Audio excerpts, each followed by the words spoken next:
네, 안녕하세요. 오늘도 지구과학 원 시간이 됐고요. 이번 시간에는 이제 교과서 121페이지에 해당하는 엘니뇨와 라니냐에 대해서 배워보도록 하겠습니다. 자, 오늘 배울 개념은 엘니뇨랑 라니냐인데 그 중에서 엘니뇨가 좀 더 이 모의고사나 수능에서 더 잘 나오는 편입니다. 그래서 엘니뇨를 좀 더 중심적으로 배워보도록 할 거고요. 먼저 엘니뇨의 정의에 대해서 보겠습니다. 엘니뇨의 정의. 엘니뇨란 무엇인가? 자, 적도 부근에 동태평양 해역이 있어요. 거기에 해수의 표층 수온이 평상시보다 높아지는 현상이 바로 엘니뇨입니다.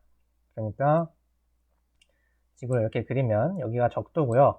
여기는 아시아, 여기는 오세아니아, 여기는 북아메리카, 여기는 남아메리카라고 얘기를 하겠습니다. 그러면 이 가운데는 태평양이 되겠죠. 그럴 때 이 동태평양 쪽, 태평양의 동쪽, 여기 이 부분, 특히 이 중에서도 요 적도랑 좀 더 남반구 쪽에 치우쳐서 요 영역에서 온도가, 해수의 온도가 평소보다 증가하는 현상이 바로 엘니뇨입니다. 엘니뇨. 그래서 이 엘니뇨라는 거는 왜 나타나냐면 대기 대순환이 변화를 해가지고 표층 해류가 영향을 받으면서 발생을 하는 현상이에요.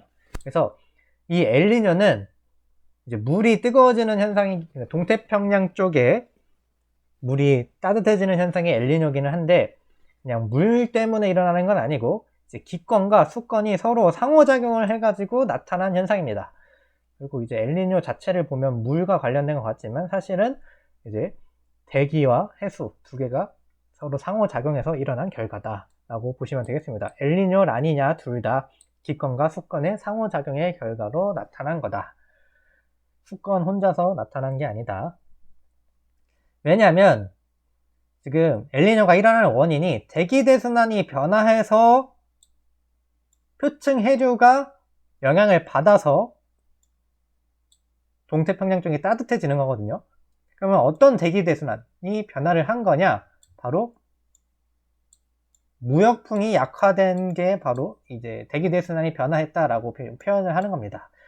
요 적도 해상에서는 바람이 불고 있어요. 어떤 바람이 불고 있느냐? 무역풍이 불고 있죠. 북동 무역풍과 남동 무역풍이 이렇게 동에서 서로 불고 있습니다. 그리고 이 무역풍에 의해서 표층 해류가 나타나죠. 1차적으로 요 바람의 오른쪽 방향으로 해수가 이동을 했다가 이쪽으로 해수의 경사가 이렇게 쌓여서 이쪽에 있는 물이 해수 경사가 낮은 방향으로 이동을 할 때 또 전향력에 의해서 꺾여가지고 결국에 이렇게 동에서 서로 잘 안 보이네. 노란색, 다른 색깔, 보라색 할까요? 동에서 서로 흐르는 물로 이제 바뀌게 된다. 그리고 남반구에서는 전향력이 왼쪽으로 작용을 하기 때문에 이렇게 왼쪽으로 꺾여서 결국에 무역풍의 방향과 같은 표층해류가 만들어지게 된다라고 얘기를 했습니다. 그래서 근데 이 근본적인 원인이 바로 이 무역풍 때문에 이 표층해류가 생기게 된 건데 이 무역풍이 약화가 된다라는 뜻은 무역풍에 의해서 나타나는 표층해류인 북적도 해류랑 남적도 해류도 똑같이 약화가 된다라는 뜻입니다. 자, 근데 이 북적도 해류랑 남적도 해류는 어떤 역할을 하고 있었느냐? 자, 이렇게 다시 그려볼게요. 아시아, 오세아니아, 그 다음에 북아메리카, 남아메리카.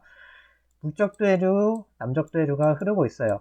지금 동에서 서로 물이 흐릅니다. 그렇다고 하면 여기 동쪽 태평양 부분에 표층에 있던 물들이 서쪽으로 이동을 하는 거예요. 그럼 이쪽에 표층에 있는 물이 부족한 상태가 되겠죠. 이렇게 표층에 물이 부족해가지고 보충하기 위해 아래에 있는 물이 올라오는 현상이 바로 용승이었습니다. 용승.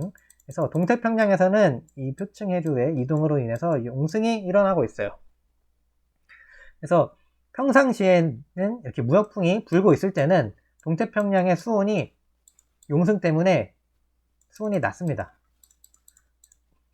근데 무역풍이 이제 약화가 되는 현상이 벌어지게 되면은 표층 해류가 동에서 서로 덜 이동을 하게 될 거고요. 그렇게 되면 용승도 덜 일어나게 될 거고, 그러면 여기에 있는 깊이 있던 차가운 물들이 잘 못 올라오면서 여기에 표층 동태평양의 표층 해류가 높아지는 현상이 일어나게 되겠죠. 그래서 이렇게 동태평양 해수의 표층 해수의 온도가 올라가는 현상이 바로 엘니뇨다 보시면 되겠고요. 그래서 여기 엘니뇨의 원인은 무역풍의 약화로 인해서 동태평양 해역이 용승이 감소돼 가지고 온도가 올라가는 거다 라는 거 봐주시고요. 엘니뇨가 발생을 하게 되는 과정을 좀 보겠습니다. 평상시를 먼저 볼게요. 엘니뇨 발생 전에 평상시 적도 부근 태평양은 어떤 상황인가. 이렇게 여기가 적도, 여기가 아시아, 오세아니아, 북아메리카, 남아메리카입니다. 그 중에서 우리는 약간 적도랑 남반구 쪽의 동태평양 여기를 보는 겁니다. 엘니뇨가 주로 여기에서 많이 발생을 하거든요. 물론 북반구 쪽에도 영향을 주긴 하는데 주로 이쪽에서 더 두드러지게 잘 나타납니다. 이 남반구랑 적도에 해당하는 부분. 자, 평소는 어떤 상황이냐면 무역풍이 불고 있기 때문에 표층 해류가 이렇게 화살표 방향으로 흐르고 있어요. 동에서 서로 물이 이동을 하고 있습니다. 물의 이동은 동에서 서로 일어나고 있다. 자, 그렇게 되면 해수면의 경사는 어떤 식으로 나타나게 되냐면 여기 오른쪽 동태평양에 있는 물이 왼쪽으로 서쪽으로 이동을 하니까 당연히 서쪽의 경사가 높고요. 동쪽의 경사는 낮게 됩니다. 서쪽은 경사가 높고 동태평양 요 동쪽은 경사가 낮다. 이렇게 해수면의 경사는 평소에는 이런 식으로 나타나고 있어요. 그리고 평상시 때 용승은 어떻게 일어나느냐? 서태평양에서는 물이 이렇게 몰려오고 있으니까 용승이 일어나지 않고요. 동태평양에서는 표층에 있는 물이 빠져나가고 있으니까 용승이 이렇게 일어나고 있습니다. 그렇기 때문에 이제 수온을 좀 비교를 해볼 수가 있는데 일단 동태평양은 용승이 일어나니까 수온이 낮아요. 그리고 서태평양은 수온이 높은데 여기는 왜 수온이 높냐면 이 적도는 태양에너지를 되게 많이 받는 곳이죠. 그래서 물이 일단 뜨거워요. 특히 물은 표층에 있는 물이 제일 뜨겁습니다. 태양에너지를 가장 직방으로 받는 표층에 있는 물이 뜨겁습니다. 근데 표층 해류라는 거는 표층에 있는 물을 옮기는 현상이죠. 그래서 표층이 가장 뜨거운 물인데 그 표층에 있는 물을 서쪽으로 이렇게 옮겨주고 있어요. 그러니까 태평양에 있는 표층에 이 뜨거운 물들이 다 서쪽으로 쏠리고 있다라는 얘기입니다. 그래서 서태평양의 수온은 높은 편이에요. 저태평양 표층에 따뜻한 물이 무역풍으로 인해 서쪽으로만 이제 이동을 하니까 서태평양은 온도가 높다. 동태평양은 용승이 일어나서 온도가 낮다. 특히 표층 수온이라고 하면 좀 더 좋겠고요. 표층 수온 서태평양 높고 동태평양은 낮다. 그래서 이제 기류를 비교를 할 수가 있는데 해수면의 온도가 높으니까 그 위에 있는 공기의 온도도 높을 거고요. 그렇게 되면 공기가 가벼워져서 상승 기류가 생길 겁니다. 그리고 동태평양 이쪽은 수온이 낮으니까 그 위에는 공기도 이제 무겁게 될 거고 거기서는 주로 기층이 안정하거나 또는 하강 기류가 나타나게 되겠죠. 그래서 이제 나타나는 기압의 형태가 여기서는 상승 기류로 인한 저기압이 나타나고요. 동태평양에서는 하강 기류로 인한 상대적인 고기압이 나타나게 됩니다. 서태평양에 비해서 고기압. 그리고 이 서태평양과 동태평양에서 수온야층이 나타나는 깊이를 물어보는 문제도 가끔씩 잘 나오더라고요. 이 말은 어렵게 생각하지 말고 찬물이 나타나는 깊이가 언제 나타나느냐, 얼마나 깊이 들어가야 찬물이 나타나기 시작하느냐 이렇게 이해하셔도 상관없습니다. 혼합층, 수온야층, 심해층 이렇게 구분을 했었죠. 그래서 언제 혼합층이 끝나고 수온야층, 이 차가운 물이 슬슬 나타나기 시작하느냐라는 걸 묻고 있는 거예요. 그래서 잘 보면 서태평양은 해수면의 경사가 이렇게 지금 태평양에서 서태평양은 경사가 높고 동태평양은 경사가 낮죠. 그리고 이 쌓여있는 물들은 다 뜨거운 물들입니다. 그 말인즉슨 차가운 물이 나타나려면 더 아래까지 내려가야지 서태평양에서는 저 깊은 곳까지 내려가야지 차가운 물이 나타나게 돼요. 그래서 수온야층이 나타나는 깊이는 서태평양 입장에서는 깊고요. 동태평양 같은 경우에는 아래에 있는 물이 올라오면서 표층을 차갑게, 용승으로 인해 표층을 차갑게 만들어주고 있죠. 그래서 이 해수면의 경사 자체도 동태평양은 낮은 편이고 조금만 내려가도 용승행에서 차가운 물들이 나타나기 때문에 조금만 내려가도 수온약층이 나타나기 시작합니다. 그래서 동태평양에서는 조금만 내려가도 수온약층이 나타난다. 찬물이 나타난다. 그래서 얕은 곳에서 수온약층이 나타나게 된다라고 표현을 하고, 그거를 이제 수온약층이 나타나는 깊이를 직접 그린다면 이런 형태가 됩니다. 그래서 해수면의 경사는 서태평양, 동태평양 이렇게 서쪽이 높고 동쪽이 낮은 형태를 보이고, 수온약층이 나타나는 깊이를 이렇게 선으로 나타내면 이런 식으로 됩니다. 여기가 이제 표층, 그리고 여기가 수온약층이 되겠죠. 그래서 동쪽에서는 조금만 내려가도 수온약층이 나타나고, 서태평양에서는 많이 내려가야지 수온약층이 나타난다. 깊이가 동태평양, 그 수온약층이 나타나는 깊이가 동태평양은 얕고 서태평양에서는 깊다라는 거 봐주시고요. 이게 평상시고요. 그럼 엘니뇨가 이제 발생을 하게 되면 어떤 모습이 되냐면, 일단 엘니뇨가 발생할 때 원인은 무역풍이 약화되기 때문입니다. 그리고 이 약화된 무역풍 때문에 표층해류도 약화가 돼서 용승이 약화가 되면서, 동태평양 쪽에 용승이 약화가 되면서 동태평양의 수온이 평소보다 올라가기 때문에 이제 엘니뇨라는 게 발생을 하는 거죠. 그래서 물이 원래는 무역풍에 의해 동에서 서로 이동을 하고 있었어요. 근데 무역풍이 약해지니까 이 표층해류도 약해지고요. 동에서 서로 흐르는데 평소보다 약하게 흐르거나, 또는 아주 가끔 엘니뇨 때마다 좀 다르긴 한데 평소보다 약하게 동에서 서로 흐르는 경우, 첫 번째가 그런 경우고요. 두 번째는 무역풍이 더 심하게 약화되면, 표층해류가 더 심하게 약화가 되면 오히려 서에서 동쪽으로 물이 흐르기도 합니다. 이거는 왜냐면 이제 무역풍이 존재를 하고 있었더라도 서에서 동으로 이제 표층해류가 생길 수가 있는데, 왜 그러냐면 평소에 적도에 북적도해류랑 남적도해류가 있어서 이쪽에 물이 쌓여있는 상태였어요, 원래는. 근데 이쪽에 물이 쌓였으니까 이제 적도 반류라는 게 존재를 했었죠. 적도에서 이렇게 왼쪽에서, 서쪽에서 동쪽으로 흐르는 이 흐름.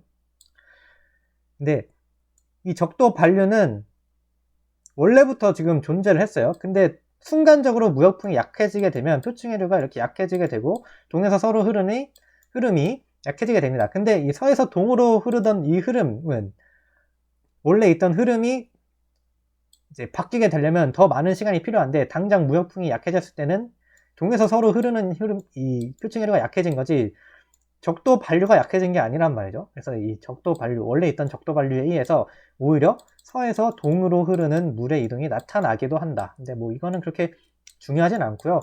여러분들이 좀 기억해 줬으면 하는 거는, 흐름이 약해지는구나 정도만 알아두시면 될 것 같아요. 무역풍이 약해지기 때문에 표층해류의 흐름이 약화가 된다. 동에서 서로 흐르기는 하는데 더 약하게 흐른다, 이 정도로 보시면 될 것 같아요. 이제 아주 가끔은 서에서 동으로 이제 역전되기도 한다, 움직임이. 자, 그래서 해수면의 경사를 보면은 서태평양, 동에서 서로 오는 물이 적어지니까, 원래는 이런 경사를 이루고 있었다면 엘니뇨가 발생을 하게 되면 서쪽으로 쏠린 물이 적어지니까 약간 이런 경사가 되는 거겠죠. 동쪽에서 서쪽으로 가는 물이 적어지니까 동쪽 경사는 좀 높아질 거고, 이쪽으로 이렇게 올라올 거고, 서쪽으로 이동한 물이 적어지니까 서쪽에 있는 경사는 내려오게 되겠죠. 그래서 이렇게 엘니뇨가 발생을 하면 경사가 좀 완만해지게 됩니다. 서태평양은 평소보다 물의 높이가 낮아지고 동태평양은 평소보다 높아지게 돼가지고, 결국 적도 부근 해역의 동서방향 해수면 경사를 비교하면 평상시에는 이렇게 급하다가 엘니뇨가 발생하면 이렇게 완만해지는 현상이 나타난다. 어렵지 않죠? 동에서 서로 흐르는 물이 적어지기 때문에 나타나는 이 해수면 경사 상황입니다. 그러면 이제 용승은 어떤 식으로 변하게 되느냐? 서태평양에서는 원래 용승이 없었기 때문에 좀 넘어가고요. 동태평양의 용승상을 좀 볼게요. 표층 해류의 흐름이 약해지니까 동쪽에 있던 물이 서쪽으로 덜 이동을 해요. 그 말은 원래는 동에서 서로 물이 잘 이동해가지고 동쪽에서 용승이 잘 일어나고 있었는데 동쪽에 있는 물이 서쪽으로 덜 간다 라는 뜻은 동쪽에서 용승이 이제 일어날 이유가 사라지는 거죠. 동에서 서로 물이 조금씩만 이동을 하니까 그 동쪽에서 일어나는 용승도 조금으로 줄어든다. 용승이 약화된다 라는 얘기입니다. 그래서 이제 수온이 변하게 돼요. 평소에 비해서 동태평양 수온은 증가를 하게 됩니다. 왜냐하면 용승이 덜 일어나니까 차가운 물이 덜 표층에 공급되니까 수온은 평소에 비해 증가를 하게 되고요. 서태평양은 평소에 비해서 수온이 좀 감소를 하게 되는데 그 이유는 평소에는 그 뜨거운 물들이 표층의 뜨거운 물들이 서태평양 쪽으로 잘 이동을 해왔었어요. 근데 지금은 따뜻한 물들이 좀 덜 이동이 되니까 평소에 비해서 온도가 낮아지게 됩니다. 그래서 여기서도 표층 수온이라고 보시면 좀 더 정확할 것 같고요. 그렇기 때문에 나타나는 기류, 이제 평소보다 수온이 낮아졌으니까 평소보다 하강 기류가 나타나게 됩니다. 그리고 동태평양 같은 경우에도 평소보다 수온이 증가했기 때문에 평소보다 공기가 가벼워서 평소에 비해 상승 기류가 나타나게 돼요. 그래서 나타나는 기압은 이 서태평양에서는 하강 기류로 인해서 고기압이 나타나고요. 동태평양 입장에서는 상승 기류로 인해 저기압이 나타나요. 그리고 수온 자체에 나타나는 깊이도 달라지게 되는데 동태평양 같은 경우에 용승이 덜 일어나니까 더 깊은 곳으로 내려가야지 찬물이 나타나기 시작하겠죠. 그래서 평소보다 그 수온 하층에 나타나는 깊이가 깊어지게 됩니다. 그리고 서태평양에서는 평소에 비해서 그 따뜻한 물들이 덜 쌓여 있으니까 이제 평소에는 아주 깊이 들어가야 찬물이 슬슬 나타나기 시작했는데 이제 엘니뇨가 발생을 하면은 따뜻한 물들이 덜 쌓여서 이제 평소보다는 조금만 깊게 조금만 심층으로 내려가도 수온 하층이 나타나기 시작합니다. 그래서 평소보다는 수온 하층이 나타나는 깊이가 얕아지게 돼요. 그래서 원래 평상시에 표층 물이 경사가 이렇고 수온 하층 경사가 이랬다면 엘니뇨가 발생을 하면 경사가 이렇게 표층 경사가 이렇게 완만해지고 수온 하층이 나타나는 깊이의 경사도 이렇게 완만해지게 됩니다. 그래서 즉 수온 하층의 이 동서방향 경사도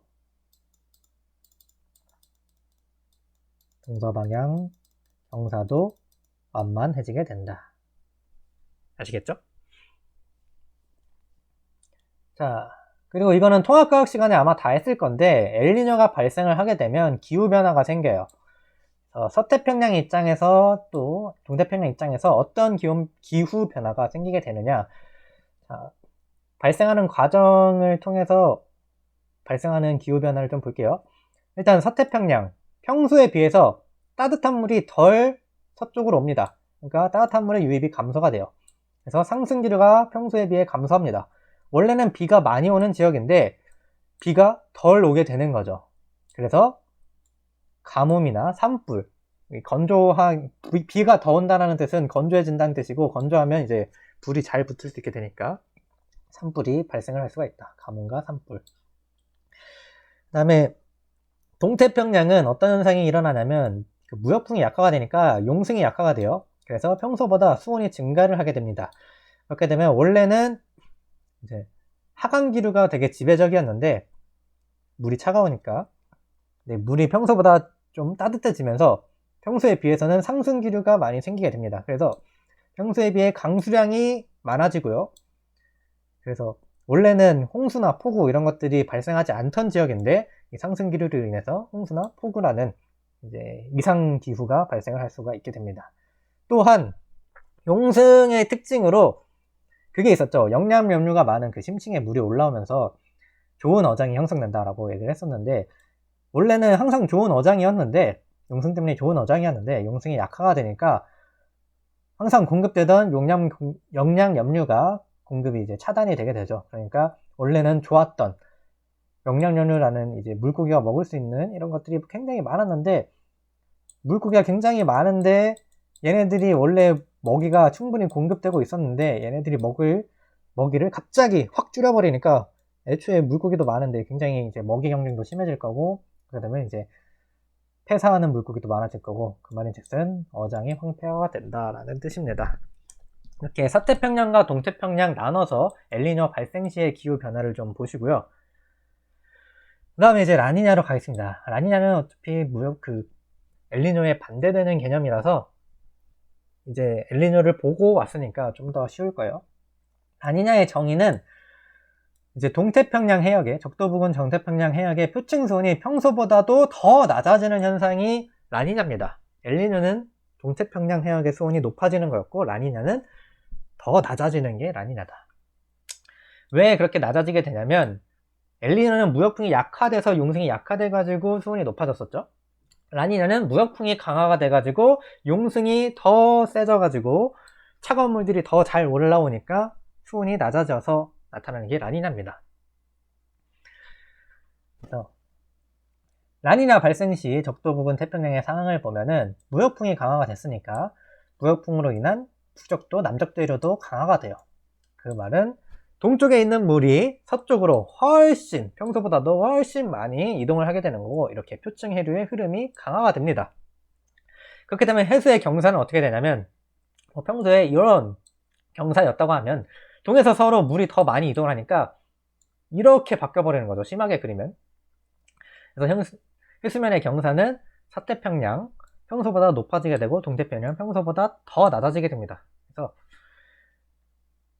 적도 부근 해역의 동서 방향 해수면 경사를 비교하면 평상시랑 비교하면 라니냐 발생 시 굉장히 경사가 급해진다 라는 얘기입니다. 경사가 급해진다.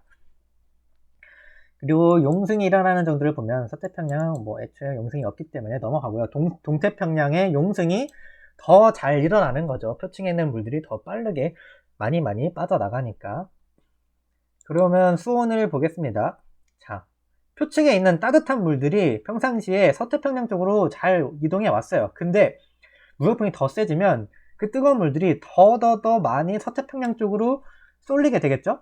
그래서 서태평양은 평소에 비해서 수온이 증가를 하게 됩니다. 수온이 증가를 해요.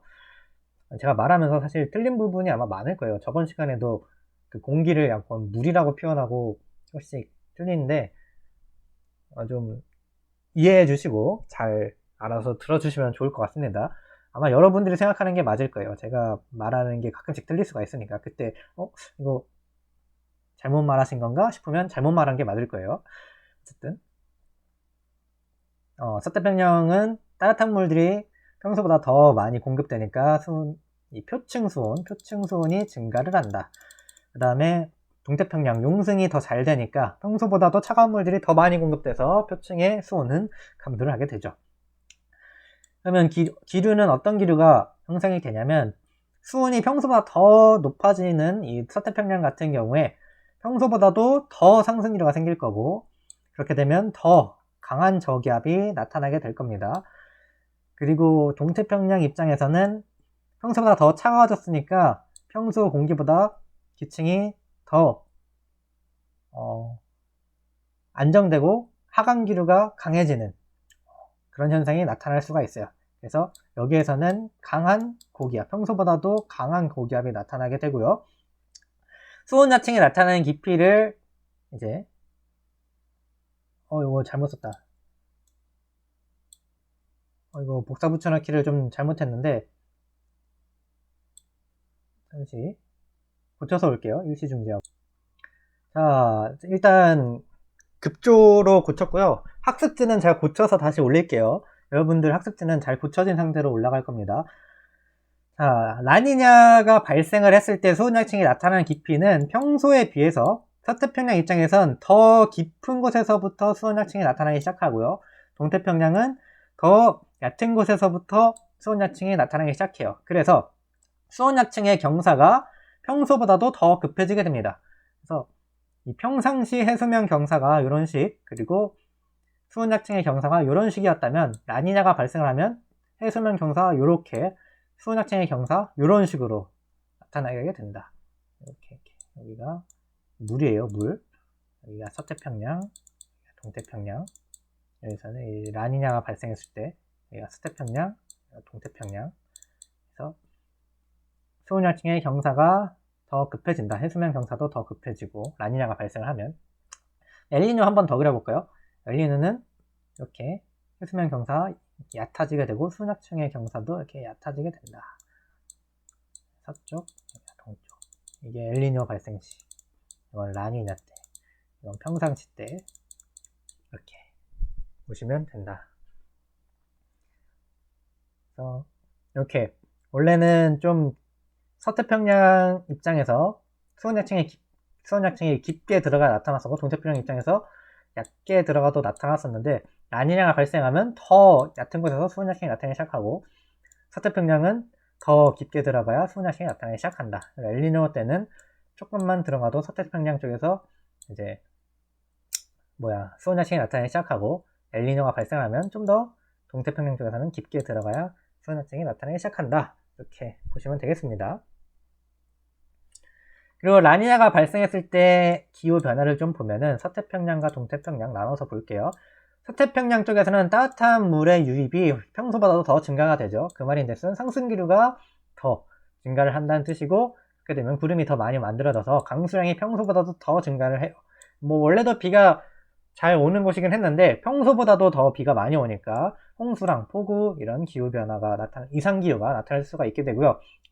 동태평양 같은 경우에 평소보다 더 수온이 감소해서 이 공기가 무거워져 가지고 하강기류가 더 강화가 되고 강수량은 더 줄어들게 됩니다. 원래 비가 좀 덜 오는 곳이긴 했는데 그것보다 훨씬 비가 더 안 오는 거죠. 그래서 가뭄이 발생할 수가 있게 됩니다. 엘니뇨랑 라니냐를 이제 비교한 표인데, 자, 엘니뇨, 라니냐 원인 나눠서 볼게요. 원인, 엘니뇨는 무역풍이 약화돼서 나타나는 거고 라니냐는 무역풍이 강화돼서 나타나는 겁니다. 그리고 물의 이동을 보면은 평상시 동에서 서로 이동을 하는데 엘니뇨가 발생하면 동에서 서로 이동하는 게 약화가 되고 라니냐는 동에서 서로 이동하는 게 강화가 되죠. 그래서 나타나는 해수면의 경사가 평상시에 비해서 평상시가 원래 이 정도였다면 평상시에 비해서 엘니뇨 때는 이렇게 완만하게 나타나고요. 라니냐는 평상시보다 더 급하게 이렇게 나타나게 된다. 좀 더 급하게 될까? 평소보다 더 급하게 나타난다. 그리고 동태평양의 용승을 비교를 하면 엘니뇨가 발생했을 때는 평상시보다 용승이 약화가 되고요. 라니냐는 평상시에 비해 용승이 더 강화가 됩니다. 그래서 수온이 용승과 연계해서 나타나게 되겠죠. 용승이 약화됐으니까 엘니뇨 시기에 용승이 약화됐으니까 평상시보다 수온, 여기 표층 수온 해볼게요. 표층 수온. 특히 동태평양 표층 수온. 이것도 다 학습지 고쳐서 다시 쓸게요. 동태평양 표층 수온. 평상시보다 용승이 약하게 됐으니까 수온이 증가를 하고요. 라니냐가 발생했을 때는 평상시보다 용승이 더 잘 일어나서 수온은 감소를 하게 된다. 그리고 동태평양에서 수온약층이 나타나는 깊이를 따지면 엘니뇨가 발생을 했을 때는 이것도 잘못 썼네. 엘니뇨가 발생했을 때는 깊어지게 되고 라니냐가 발생했을 때는 얕아지게 된다. 이렇게 보시면 되겠습니다. 또 다음 숙지 고쳐서 나가겠습니다. 자, 그리고 여기 하나 더 추가적으로 적도 부근 태평양 해역에서 동서 방향 해수의 온도차를 비교를 해볼게요. 라니냐가 발생을 했을 때는 서태평양 수온 증가를 했고요. 동태평양 수온 평소보다 감소를 했죠. 그러면 평상시에 비해서 서태평양과 동태평양의 표층 해수의 온도차는 더 심해지는 겁니다. 서쪽은 더 평소보다 더 뜨거워지고 동쪽은 평소보다 더 차가워지니까 이 온도차가 심해지는 거고 평상시는 이제 기준점이 될 거고요. 그리고 엘니뇨가 발생했을 때는 서태평양의 수온이 따뜻한 물이 평소보다 덜 이동하니까 수온이 비교적 감소하는 추세고 동태평양의 수온은 용승이 덜 일어나니까 평소에 비해 수온이 올라가는 현상이 일어나죠. 그래서 서태평양과 동태평양의 이 표층 수온 차이가 좀 작아지게 됩니다. 그래서 엘니뇨가 발생했을 때는 동서 방향의 표층 해수의 온도차가 작아지게 된다. 이렇게 보시면 되겠습니다. 그럼 이렇게 마무리를 하고요. 고생하셨고 혹시 어려운 거 있으면은 오픈 카톡을 통해서 질문해 주시길 바랍니다. 그러면은 수업 듣느라 고생했습니다.